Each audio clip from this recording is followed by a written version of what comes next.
Are you wondering what you should eat to help you have a healthy pregnancy?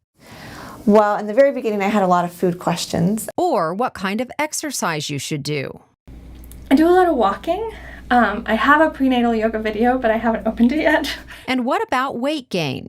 I'm not really sure on how much is a proper weight gain. This video will help to answer those questions. Hi, Adriana. Good to see you guys. How are you feeling? Adriana Zuniga Hall is due to deliver her second baby this week. She was already carrying extra weight when she got pregnant. And like many women, she's gained more than the recommended amount. 27-pound weight gain so far this pregnancy. So how much weight should you gain during your pregnancy? It depends on where you start. First, you need to know your body mass index, or BMI. You can get this number yourself by entering your height and weight into a BMI calculator on the internet, or you can ask your provider for help. Is it okay if we look at your weight gain graph then? Starting with the very first prenatal visit, you should talk to your provider about what your recommended weight gain is for your pregnancy. The guidelines suggest that if you are obese with a BMI of 30 or above, you should gain between 11 and 20 pounds during your pregnancy. If you're overweight with a BMI of between 25 and 30, you should gain between 15 and 25 pounds.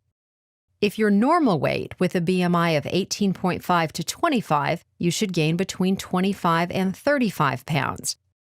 And if you're underweight with a BMI below 18.5, the guidelines suggest you gain between 28 and 40 pounds.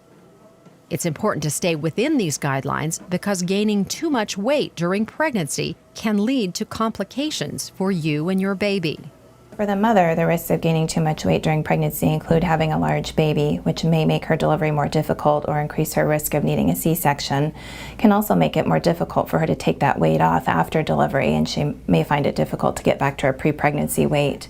For her baby, gaining too much weight may increase her baby's risk of becoming an overweight or obese child. To help track your progress, ask your provider to review your weight gain during each prenatal visit. I like when she goes over because she can explain it a little more versus me just looking at the chart. Last time I was pregnant, I think I gained almost 50 pounds. When he was in there. So this time I was trying to be more careful. And you don't need to eat for two. In fact, you don't need any extra calories during the first trimester, and during the second and third trimesters, you only need 200 to 300 more calories per day. It can be this little amount, like a banana with 2 tablespoons of peanut butter, or a little carton of yogurt with some granola and fruits, or maybe a half cup of hummus with some veggie sticks and a few olives. Protein, fiber, and fats are all going to be more filling foods. It's a good idea if you can include some of those foods at every meal and every snack too.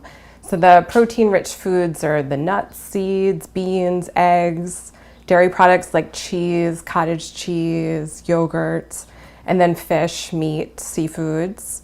The fiber-rich foods are all your plant foods. So those include beans, nuts, seeds, your vegetables, your fruit, and then whole grains too.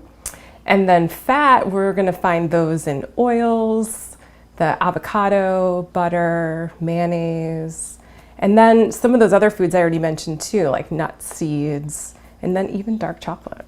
The best way to get all the nutrients you need is to fill half your plate with vegetables and fruit. Include plenty of leafy greens and a variety of colors. Fill a quarter of your plate with a protein-rich food like salmon, and another quarter with a starch like corn on the cob. Another option for a healthy meal might be chicken with brown rice and broccoli. For a vegetarian option, try a stir-fry with tofu, lots of veggies, and rice or noodles.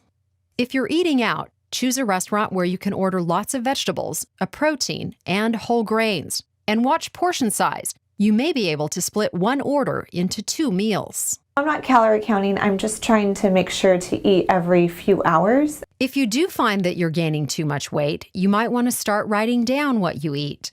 A Kaiser Permanente study finds that food diaries help people manage their weight more successfully. Also think about avoiding extras from sweetened drinks like juice, soda, coffee drinks, fried foods, and desserts.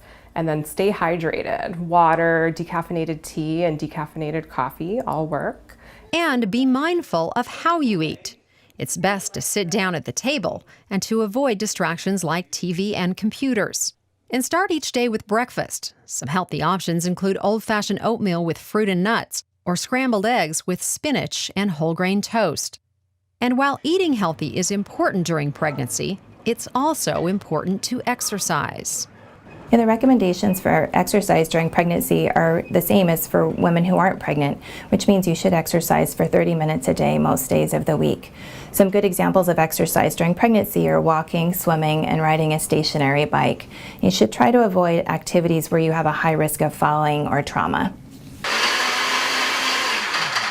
During her pregnancy, Adriana had a hard time exercising. I have sciatica that comes when I get pregnant, so it's hard to walk for a long period of time, or just walking certain times can be painful.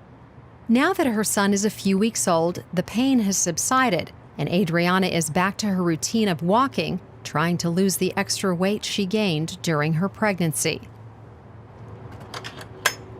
We hope this video has answered many of your questions about having a healthy pregnancy, but be sure to ask your provider about how this advice might apply to you.